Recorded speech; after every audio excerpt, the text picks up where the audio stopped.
அனைவருக்கும் வணக்கம். மீண்டும் உங்களை சந்திப்பதில் மிக்க மகிழ்ச்சி அடைகிறேன். மேனேஜர், ஆக்டிங் மேனேஜர் அப்படின்னு என்னன்னு தெரியுமா?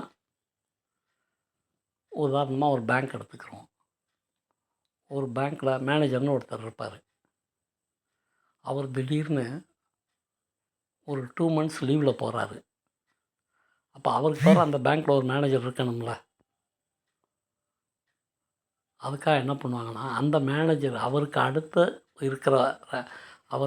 ரேங்க்கில் இருக்கிற ஒருத்தர் வந்து அவர் வர்ற வரைக்கும் அந்த பொறுப்பை கவனிப்பார். மேனேஜர் பொறுப்பை கூடுதலாக கவனிப்பார். He is called acting manager.